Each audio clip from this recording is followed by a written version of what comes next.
أعوذ بالله من الشيطان الرجيم بسم الله الرحمن الرحيم الحمد لله رب العالمين والصلاة والسلام على نبينا محمد وعلى آله وصحبه أجمعين أما بعد سورة المائدہ آیت نمبر 116 116 اللہ رب العزت اس میں کلام کر رہے ہیں عیسیٰ علیہ السلام سے، اور یہ اللہ تعالیٰ کا کلام ان سے روز قیامت ہوگا، لیکن اللہ نے اس کا تذکرہ ان الفاظ کے ساتھ کیا ہے جو ماضی پہ دلالت کرتے ہیں، گزرے ہوئے زمانے پہ دلالت کرتے ہیں، یعنی کہ الفاظ سے یہ لگتا ہے کہ جیسے یہ گفتگو ہو چکی ہے، جبکہ حقیقت یہ ہے کہ یہ گفتگو بعد میں ہوگی۔ تو اللہ تعالیٰ نے ایسا کیوں کیا کہ وہ گفتگو جو آئندہ ہونے والی ہے اس کا تذکرہ ان الفاظ کے ساتھ کیا ہے جن سے لگتا ہے کہ ہو چکی ہے، یہ بتانے کے لیے کہ اس کلام کا عیسیٰ علیہ السلام کے مابین اور اللہ تعالیٰ کے مابین واقع ہونا یقینی ہے، اسی طرح یقینی ہے جیسے وہ واقعات یقینی ہیں جو ہو چکے ہیں۔ میں اگر یہ کہوں کہ میں کل کسی سے گفتگو کروں گا، کسی سے ملوں گا، آپ کو شک ہو سکتا ہے کہ پتہ نہیں یہ ملے گا یا نہیں ملے گا، لیکن اللہ رب العزت کا معاملہ اتنا یقینی ہے کہ آپ اس معاملے کو ماضی کے لفظ کے ساتھ بیان کر دیں کہ ہو چکا۔ اب سوال یہ پیدا ہوگا کہ بہرحال ہمیں کیسے پتہ چلا کہ یہ گفتگو ابھی ہونا ہے؟ تو یہ آئندہ الفاظ سے پتہ چلے گا، جب وہ الفاظ آئیں گے کہ میں اس کا تذکرہ بھی کروں گا انشاءاللہ۔ تو آغاز کرتے ہیں، اللہ تعالیٰ فرماتے ہیں وَإِذْ قَالَ اللَّهُ، وَإِذْ اور جب، اذ سے پہلے ایک لفظ مقدر ہوگا اذکر، یعنی کہ آپ تذکرہ کیجئے اس وقت کا۔ وَإِذْ اور جب قال اللہ، اللہ تعالیٰ کہیں گے، تو قال فعل ماضی ہے، ہم ترجمہ کیا کر رہے ہیں؟ کہیں گے۔ یا عیسیٰ، اے عیسیٰ، ابن مریم، مریم کے بیٹے، اے عیسیٰ مریم کے بیٹے، اَأَنْتَ، کیا تو نے، یہ حمزہ استفہام ہے، اس کا معنی کیا؟ کیا، انت تو نے، کیا تو نے، قلتا تو نے کہا تھا، للناس لوگوں سے، اتخذونی مجھے بناؤ، اتخذو بناؤ، نی مجھے، تو مجھے بناؤ، و امیہ اور میری ماں کو، میری والدہ کو، کیا بناؤ؟ الہینی، دو معبود، الہ ایک معبود کو کہتے ہیں الہینی، دو معبود۔ کیا تم نے لوگوں سے کہا تھا کہ مجھے اور میری ماں کو من دون اللہ، اللہ کے علاوہ الہینی، دو معبود بنا لو؟ قال، وہ کہیں گے، کون؟ عیسیٰ علیہ السلام، سبحانک، تو پاک ہے، ما یکون لی، نہیں لائق ہے میرے لیے، نہیں مناسب ہے میرے لیے، ان اقول، کہ میں کہوں، ما وہ بات، ما لیس لی بحق، جس کا مجھے ہرگز حق نہیں ہے۔ ہرگز، یہ میں نے کس کا ترجمہ کیا؟ با کا، بحق ان کی بات جو ہے یہ زائدہ ہے، لیسا کی خبر پہ آئی ہے اور یہ توکید کے لیے ہوتی ہے۔ ان اگر کنت قلتہ، اگر میں نے یہ بات کہی ہوتی، یہ بات کس کا ترجمہ کیا میں نے؟ قلتہ ہو کا، اگر میں نے یہ بات کہی ہوتی، فقط، تو تحقیق، علمتہ، تو اس کو جان چکا ہوتا، تعلم، تو جانتا ہے، تو علم رکھتا ہے، ما، اس چیز کا، ان چیزوں کا، ما فی نفسی، جو میرے نفس میں ہے، میرے دل میں ہے، ولا اعلم، اور میں علم نہیں رکھتا، ما، ان چیزوں کا، ما فی نفسی کا، جو تیرے نفس میں ہے، ان، بے شک، یقیناً، کا، تو، اور انت کا معنی کیا؟ تو، تو اب ترجمہ دو کا ملا کے کیا کریں گے؟ تو ہی، بے شک تو ہی علام مبالغہ کا صیغہ ہے، بہت جاننے والا، بہت علم رکھنے والا ہے۔ الغیوب غیب ان کی جمع ہے، چھپی باتوں کا، پوشیدہ باتوں کا، غیبی باتوں کا۔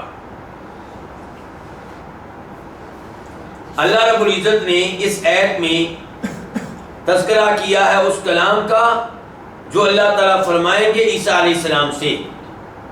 اس سے پتہ چلا کہ اللہ تعالیٰ کی صفات میں سے ایک صفت یہ ہے کہ اللہ تعالیٰ کلام کرتا ہے، اور اللہ تعالیٰ جب چاہتا ہے کلام کرتا ہے۔ اللہ کے کلام کا تعلق ماضی سے بھی ہے، ماضی میں اللہ نے کئی ایک سے کلام کیا، اور کئی ایک سے کلام اللہ تعالیٰ آئندہ کرے گا، مستقبل میں کرے گا، اور یہ اللہ کا وہ کلام ہے جو اللہ تعالیٰ آئندہ کرے گا عیسیٰ علیہ السلام سے۔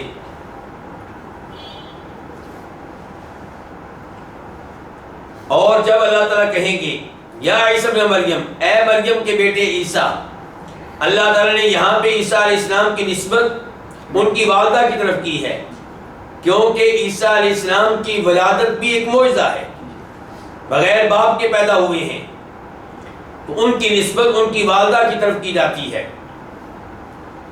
اَأَنْتَ قُلْتَ لِلنَّاسِ، کیا تو نے لوگوں سے کہا تھا کہ مجھے اور میری والدہ کو اللہ کے سوا دو معبود بنا لو؟ کیا اللہ تعالیٰ عیسیٰ علیہ السلام سے اس انداز سے گفتگو کر کے انہیں پوری دنیا کے سامنے ڈانٹ رہے ہوں گے؟ نہیں۔ عیسیٰ علیہ السلام نے اللہ کا پیغام اللہ کے بندوں تک پہنچایا، وہ اللہ کے مزید محبوب بندے اور مقرب بندے بن گئے، انہیں اللہ تعالیٰ کیوں کر ڈانٹیں گے؟ اس کلام کا مقصد ان کو ڈانٹنا ہے جو دنیا میں عیسیٰ علیہ السلام کی عبادت کرتے رہے، ان کی والدہ کو معبود مانتے رہے۔ اللہ تعالیٰ عیسیٰ علیہ السلام سے اس انداز سے سوال کر کے ان کو ڈانٹ رہے ہیں کہ جن کو تم مشکل کشا سمجھتے تھے، حاجت روا سمجھتے تھے، خدا قرار دیتے تھے، معبود مانتے تھے، ان کی صورتحال یہ ہے کہ اللہ تعالیٰ ان سے بات پرس کر رہا ہے، ان سے سوال کر رہا ہے، اور وہ اللہ تعالیٰ کو جواب دے رہے ہیں، صفائیاں پیش کر رہے ہیں، کانپ رہے ہیں، ڈر رہے ہیں۔ یہ معبود کیسے ہو سکتے ہیں؟ یہ رب کیسے ہو سکتے ہیں؟ یہ مشکل کشا کیسے ہو سکتے ہیں؟ یہ حاجت روا کیسے ہو سکتے ہیں؟ ان الفاظ سے بھی پتہ چلا کہ نصارہ نے صرف عیسیٰ علیہ السلام کی عبادت نہیں کی، بلکہ وہ عیسیٰ علیہ السلام کے ساتھ ساتھ ان کی والدہ سیدہ مریم کی بھی عبادت کر رہے ہیں اور کرتے رہیں گے۔ اللہ رب العزت نے یہاں پہ یہ کہا ہے کہ اے عیسیٰ، کیا آپ نے لوگوں سے کہا تھا کہ میری اور میری والدہ کی عبادت کرنا، ہمیں معبود بنا لینا من دون اللہ، اللہ کے علاوہ، اللہ کے سوا؟ پتہ چلا عیسیٰ علیہ السلام من دون اللہ ہے، پتہ چلا سیدہ مریم من دون اللہ ہے۔ آج جب ہم لوگوں کو نبی علیہ السلام کی عبادت سے روکتے ہیں، آپ سے دعا کرنے سے روکتے ہیں کہ آپ کو نہ پکارا جائے، کیونکہ آپ کو پکارا جانا آپ سے دعا ہے، اور دعا جب بھی غیر اللہ سے ہوگی، من دون اللہ سے ہوگی، شرک ہوگا۔ تو وہ کہتے ہیں کہ تمہاری یہی تو غلط فہمی ہے، نبی علیہ السلام من دون اللہ نہیں ہے، یہ اللہ کے علاوہ نہیں ہے، اللہ کا غیر نہیں ہے، یہ اللہ میں سے ہیں۔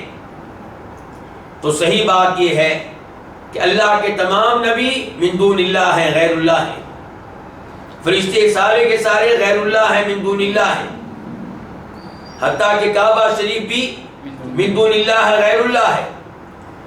تو یہ سب چیزیں اللہ کی مخلوق ہیں، ان میں سے کسی کو معبود بنانے کی اجازت نہیں، کسی کی کسی قسم کی عبادت کرنے کی اجازت نہیں، مشکل اوقات میں غیبی طاقتوں کا مالک سمجھ کر ان سے دعائیں کرنے کی اجازت نہیں۔ قال سبحانک، عیسیٰ علیہ السلام کہیں گے سبحانک، تو پاک ہے، یعنی کہ اے اللہ میں یہ اعلان کرتا ہوں کہ تو پاک ہے اس بات سے کہ تیرا کوئی بھی شریک ہو، عبادت کا حقدار اکیلا تو ہے، کوئی بھی کسی بھی عبادت میں تیرا شریک نہیں ہے، تو جب کوئی بھی تیرا شریک نہیں ہے تو میں کیسے لوگوں سے کہہ سکتا ہوں کہ میری عبادت کرو، مجھ سے دعائیں کرنا اور میرے نام پہ بکرے ذبح کرنا؟ تو یہ تو پاک ہے اس بات سے کہ تیرا کوئی بھی شریک ہو۔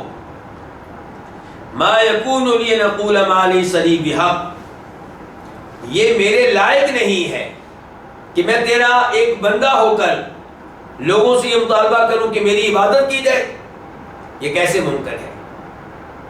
یہ میرے لائق نہیں ہے، یہ میرے لیے مناسب ہی نہیں ہے۔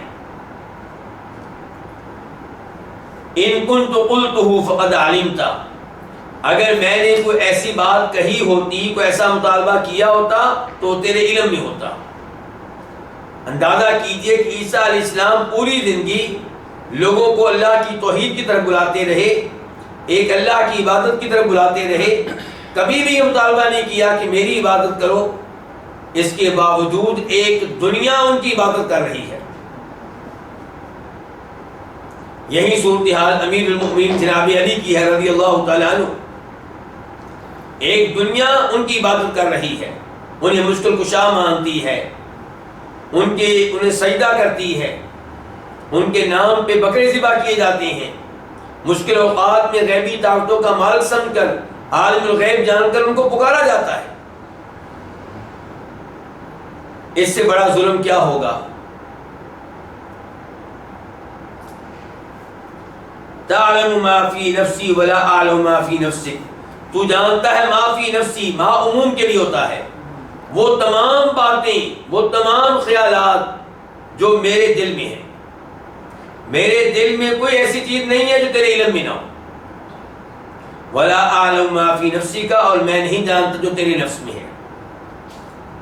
تو اللہ کی صفات میں سے ایک صفت کیا ہے؟ نفس۔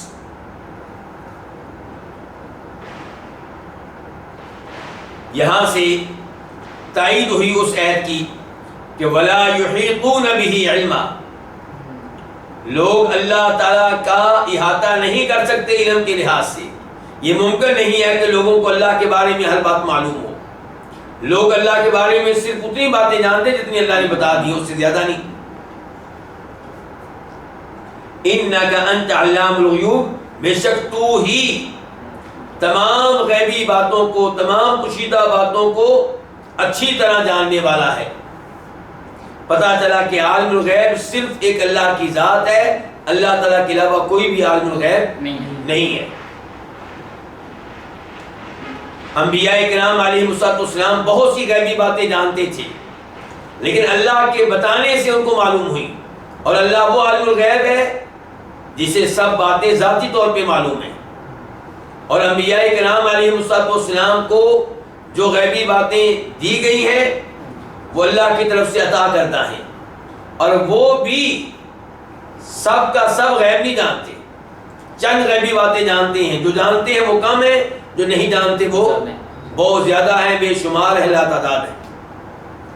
تمام انبیاء کرام علیہ السلام کا علم اللہ کے علم کے مقابلے میں ایسے ہی ہے جیسے سمندر کے وسیع و عریض پانی کے سامنے پانی کا قطرہ ہو۔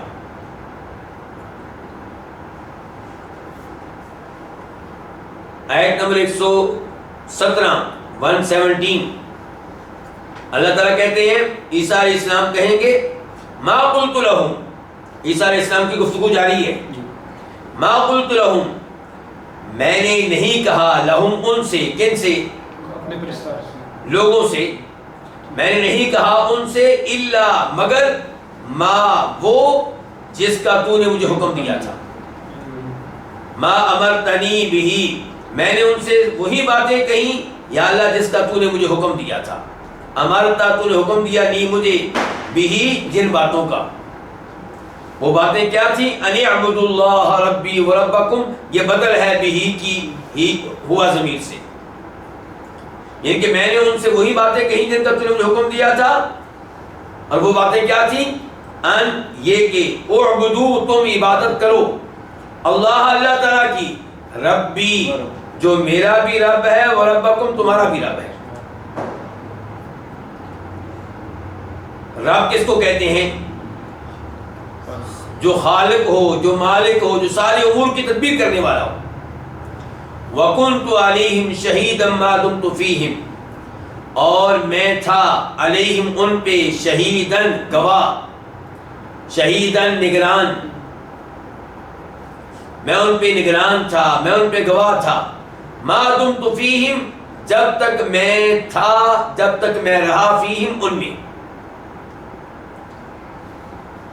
فلما، پس جب، توفیتا، تو نے اٹھا لیا، نی مجھے، کنتا، تو تھا، انت تو، تو کیا کہیں گے؟ کنتا انت، تو ہی تھا، الرقیبہ نگران، علیہم ان پہ. وانت، اور تو، علی کل شیء، ہر چیز پہ، شہید مطلع ہے، ہر چیز کا علم رکھنے والا ہے. عیسیٰ علیہ السلام اس آیت میں فرما رہے ہیں کہ یا اللہ، میں نے ان سے یہ قدر مطالبہ نہیں کیا کہ وہ میری عبادت کریں یا میری والدہ کی عبادت کریں، میں نے ان سے وہی مطالبہ کیا جس چیز کے مطالبہ کرنے کا تو نے مجھے حکم دیا تھا. اور اللہ نے عیسیٰ علیہ السلام کو اور ہر نبی کو پہلا حکم کیا دیا ہے؟ کہ اعبدوا اللہ، کہ تم لوگوں نے اپنی اپنی اقوام سے مطالبہ کرنا ہے کہ وہ صرف میری عبادت کریں. وَلَقَدْ بَعَثْنَا فِي كُلِّ أُمَّةٍ رَسُولًا أَنِ اعْبُدُوا اللَّهَ وَاجْتَنِبُوا الطَّاغُوتَ، یعنی کہ انبیاء کرام تو یہ کہا کرتے تھے کہ اللہ کی عبادت کرو اور اس کے علاوہ کسی اور کی عبادت نہ کرو. ایک ہی وقت میں توحید کی دعوت دیتے تھے اور شرک سے منع کرتے تھے. تو یا اللہ، میں نے ان کو اسی چیز کا حکم دیا جس کا تو نے مجھے حکم دیا تھا، اور وہ یہ کہ اعبدوا اللہ، کہ تم اللہ کی عبادت کرو جو میرا بھی رب ہے، تمہارا بھی رب ہے. یہاں پہ آپ غور کریں گے، توحید ربوبیت کو دلیل بنایا گیا توحید عبادت کی، توحید الوہیت کی، یعنی کہ جو رب ہے وہی عبادت کا حقدار ہے، جو خالق ہے وہی عبادت کا حقدار ہے، جو تمہارا مالک ہے، تمہاری ایک ایک چیز کا مالک ہے، وہی ہر عبادت کا حقدار ہے، جو تمہارے سارے امور کی تدبیر کر رہا ہے، تمہیں اولاد دینے والا، تمہیں بیگم دینے والا، تمہیں بہن بھائی دینے والا، تمہیں والدین کا سہارا اور سایہ دینے والا، تمہیں گھر دینے والا، تمہیں سواری دینے والا، تمہیں لباس دینے والا، ایک ایک نعمت دینے والا، تمہارے جسم کے پورے سسٹم کو چلانے والا، یہی ہر عبادت کا حقدار ہے. جب رب کوئی نہیں اللہ کے علاوہ، تو معبود بھی کوئی نہیں ہوگا اللہ کے علاوہ.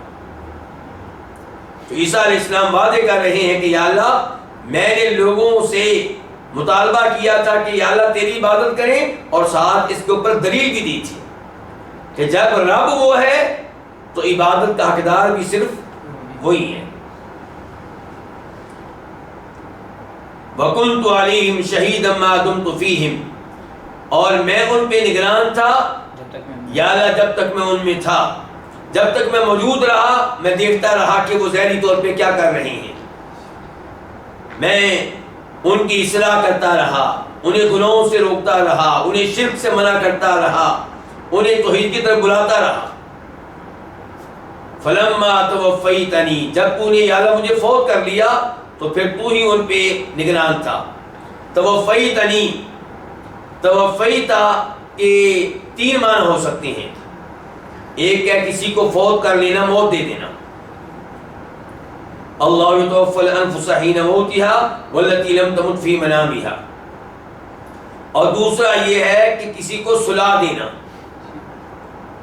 وَهُوَ الَّذِي يَتَوَفَّاكُمْ بِاللَّيْلِ وَيَعْلَمُ مَا جَرَحْتُمْ بِالنَّهَارِ. اور تیسرا معنی اس کا ہوتا ہے کہ جسم سمیت کسی کو اٹھا لینا، پورا پورا لے لینا. یہاں بھی یہ آخری معنی مراد ہے، جیسا کہ یہ بات ہمیں معلوم ہوتی ہے سورہ آل عمران سے.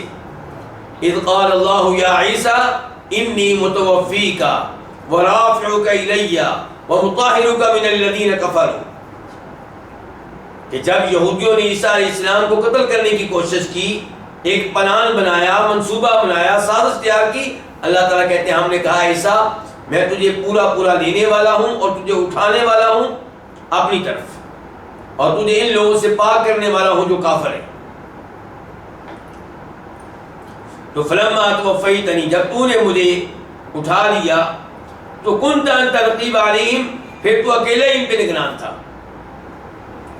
پہلے میں بھی نگرانی کر رہا تھا ظاہری طور پہ، اس وقت بھی حقیقی نگرانی تیری تھی، لیکن کچھ نہ کچھ میری تھی، لیکن جب تو نے مجھے فوت کر لیا پھر میری نگرانی نہ رہی، پھر مجھے نہیں پتا کہ کیا کرتے رہے۔ وَأَنْتَ عَلَىٰ كُلِّ شَيْءٍ شَهِيدٌ، اور تو ہر چیز پہ مطلع ہے۔ شہید کا معنی یہاں پہ کیا ہے؟ مطلع، ہر چیز کا علم رکھنے والا، ہر چیز کو جاننے والا، یعنی کہ تجھے پتا ہے کہ یا اللہ میرے آسمانوں پہ اٹھائے جانے سے پہلے میں ان سے کیا مطالبہ کرتا رہا، اور میرے آسمانوں پہ اٹھائے جانے کے بعد یہ کیا کچھ کرتے رہے۔ ہر چیز کا علم تو ہی رکھتا ہے۔ یہاں پہ ایک حدیث میں آپ کے سامنے رکھنا چاہوں گا، امام بخاری روایت کرتے ہیں عبداللہ ابن عباس رضی اللہ تعالیٰ عنہما سے کہ نبی علیہ الصلوۃ والسلام نے ارشاد فرمایا کہ روز قیامت میں حوض پہ ہوں گا تو میری طرف کچھ لوگ آ رہے ہوں گے، انہیں میری طرف آنے سے روک دیا جائے گا، تو میں کہوں گا ان کو آنے دیا جائے، یہ میرے اصحاب ہیں، یہ میرے ساتھی ہیں، یہ میرے امتی ہیں۔ تو کہا جائے گا انک لا تدری ما احدثوا بعدک، آپ نہیں جانتے کہ یہ لوگ آپ کے بعد کیا کرتے رہے۔ تو آپ علیہ السلام نے فرمایا فاقول کما قال العبد الصالح وکنت علیہم شہیدا ما دمت فیہم، تو تب میں وہی الفاظ کہوں گا جو اللہ کے نیک بندے عیسیٰ علیہ السلام نے کہے ہیں یا کہیں گے کہ وَكُنْتُ عَلَيْهِمْ شَهِيدًا مَا دُمْتُ فِيهِمْ، میں بھی یہی کہوں گا کہ یا اللہ جب تک میں ان میں رہا میں ان پہ نگران تھا، اور جب تو نے مجھے فوت کر لیا تو پھر تو ہی ان کا نگران تھا، اور تو ہر چیز پہ مطلع ہے، تیری طرف سے مجھے بتایا جا رہا ہے کہ بعد میں یہ پھر گئے دین میں، انہوں نے نئی چیزیں داخل کر دیں، تو یا اللہ میں یہ نہیں جانتا، یہ تو ہی جانتا ہے۔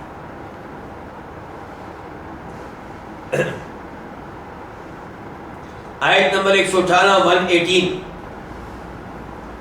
ان تعذبهم فإنهم عبادک، اگر تو ان کو عذاب دے تو یقیناً یہ تیرے بندے ہیں، وَإِن تَغْفِرْ لَهُمْ، اور اگر تو ان کو بخش دے، فَإِنَّكَ أَنْتَ، تو بے شک تو ہی، العزیز سب پہ غالب ہے، الحکیم کمال حکمت والا ہے۔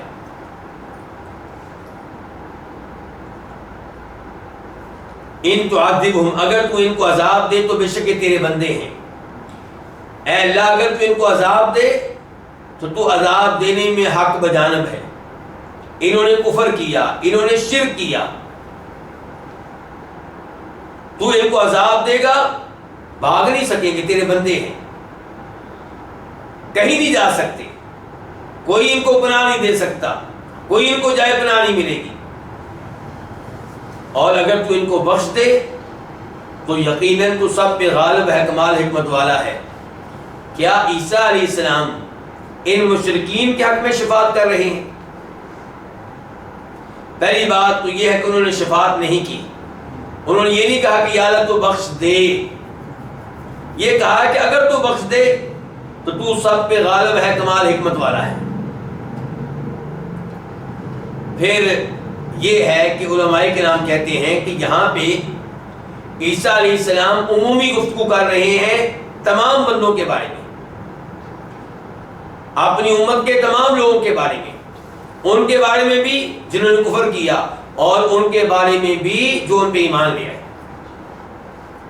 تو وہ کہہ رہے ہیں اگر تو ان کو عذاب دے تو تیرے یہ بندے ہیں، یعنی کہ یہ مشرکین، یہ کفار، اگر تو ان کو عذاب دے تو تیرے بندے ہیں، اور اگر تو ان کو بخش دے، یعنی کہ وہ جو میرے اوپر ایمان لائے، جنہوں نے توحید کو اپنایا لیکن ظاہر ہے کہ ان سے کچھ نہ کچھ گناہ ہوئے، تو اگر تو ان کو بخش دے فَإِنَّكَ أَنْتَ الْعَزِيزُ الْحَكِيمُ، تو سب پہ غالب ہے، کمال حکمت والا ہے، تیرے ہر کام کے پیچھے کوئی نہ کوئی حکمت ہوتی ہے، اور تو ہر کام پہ غالب ہے، تجھے کوئی کسی کام سے روک نہیں سکتا۔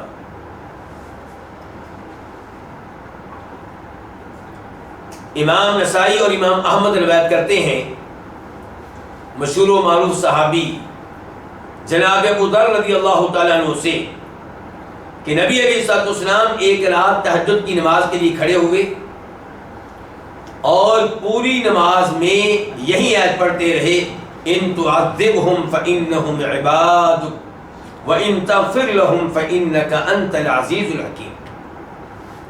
بلکہ رکوع میں بھی یہی آیت پڑھتے رہے، بلکہ سجدے میں بھی یہی آیت پڑھتے رہے. اور پھر آپ علیہ الصلوۃ والسلام نے بتایا کہ میں نے اللہ رب العزت سے شفاعت کی اپنی امت کی ان الفاظ کے ساتھ ان تعذبهم فانهم عبادك وان تغفر لهم فانك انت العزیز الحکیم. تو مجھے خوشخبری دی گئی کہ آپ کی امت کے وہ لوگ جو شرک نہیں کریں گے ان کے حق میں آپ کی شفاعت سنی جائے گی، قبول کی جائے گی، مانی جائے گی، آپ کو ان کے حق میں شفاعت کا موقع دیا جائے گا. تو یہ حدیث بہت بڑی خوشخبری ہے آپ کی امت کے ان لوگوں کے لیے جو پختہ عقیدے پہ ہیں، توحید پہ ہیں، ایمان پہ ہیں، لیکن ان سے کبیرہ گناہ سرزد ہو جاتے ہیں. نبی علیہ الصلوۃ والسلام کی شفاعت ان کے لیے ہوگی اور ان کے کام آئے گی، لیکن یہ نہیں پتا کہ آپ کی شفاعت کب ہوگی. جہنم کی آگ میں ایک سیکنڈ کے لیے چلے جانا بھی خطرناک ہے. جہنم کا عذاب ہم ایک منٹ کے لیے بھی برداشت نہیں کر سکتے. شفاعت کے نام پہ کبیرہ گناہوں کا ارتکاب کرتے چلے جانا یہ کوئی عقل مندی نہیں ہے، بلکہ بہت بڑی بیوقوفی ہے.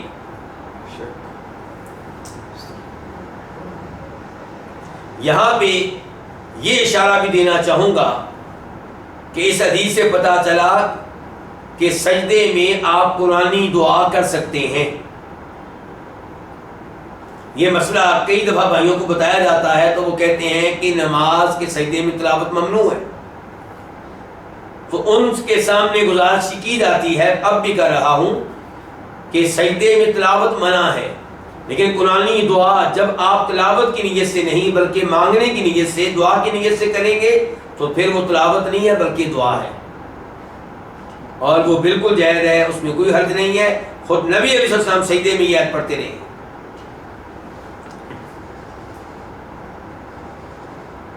آیت نمبر 119 119 قال اللہ تعالیٰ کہیں گے کب؟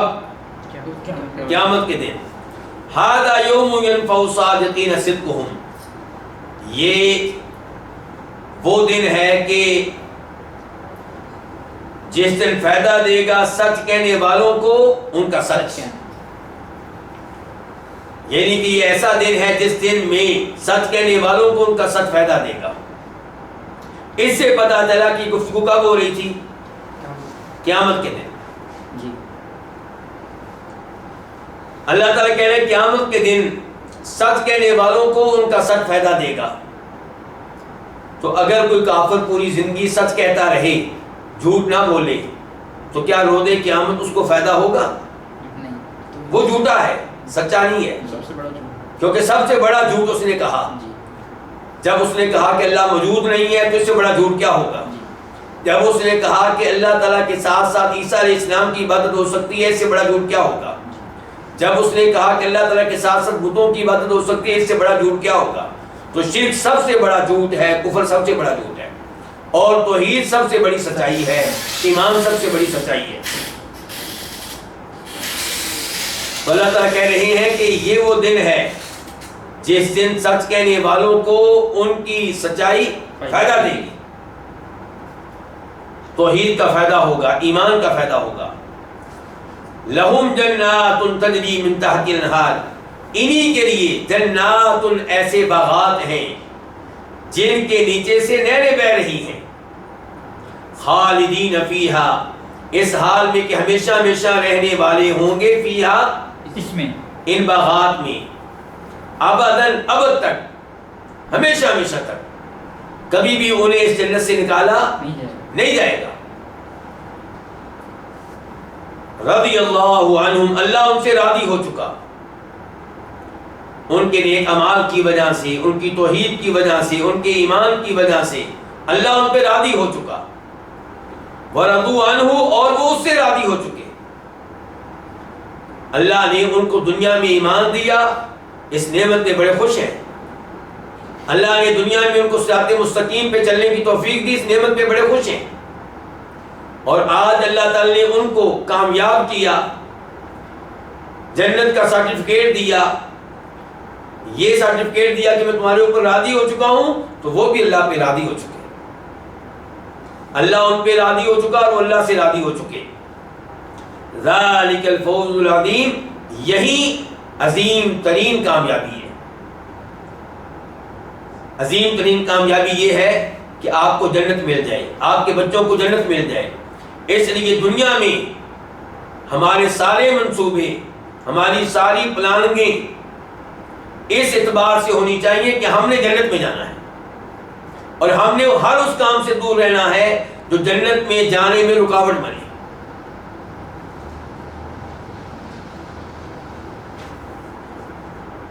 آیت نمبر 120 120 للہ ملک السماوات والارض، اللہ ہی کے لیے آسمان و زمین کی بادشاہ، اللہ ہی کی ملکیت ہے آسمان و زمین۔ وما فیہن، صرف آسمان و زمین نہیں، وما اور وہ تمام چیزیں، ما فیہن جو ان میں ہیں، وہ تمام مخلوقات جو ان میں ہیں، وہو علی کل شیء قدیر، اور وہ کون؟ اللہ، اور وہ ہر چیز پہ کمال قدرت رکھنے والا ہے، کامل قدرت رکھنے والا ہے۔ اس آیت کا گزشتہ آیات کے ساتھ کیا تعلق ہے؟ لوگوں نے عیسیٰ علیہ السلام کی عبادت کی، لوگوں نے ان کی والدہ سیدہ مریم کی عبادت کی۔ اللہ تعالیٰ کہہ رہے ہیں آسمان و زمین کا مالک تو میں تنہا ہوں، آسمان و زمین میں موجود تمام مخلوقات کا مالک میں تنہا ہوں، تو پھر میرے ساتھ عبادت میں کوئی کیسے شریک ہو سکتا ہے؟ جو تمام چیزوں کا مالک ہے وہی ہر طرح کی عبادت کا حقدار ہے، اور وہ ہر چیز پہ قدرت رکھنے والا ہے، کوئی چیز بھی اس کی قدرت سے، اس کی دسترس سے باہر نہیں ہے۔ اللہ رب العزت سے دعا ہے کہ اللہ تعالی ہمیں قرآن حکیم کی تفسیر سمجھنے کی توفیق دے، اور گزشتہ اقوام کے انجام سے عبرت حاصل کرنے کی توفیق دے۔ عیسیٰ علیہ السلام اور اللہ رب العزت کے مابین جو روز قیامت کلام ہوگا، جو سورہ مائدہ کے آخر میں آیا ہے، اس سے سبق حاصل کرنے کی توفیق دے، اللہ ہمیں شرک سے محفوظ رکھے، توحید پہ قائم و دائم رکھے۔ وصلی اللہ تعالی علی نبینا محمد وعلی آلہ وصحبہ اجمعین۔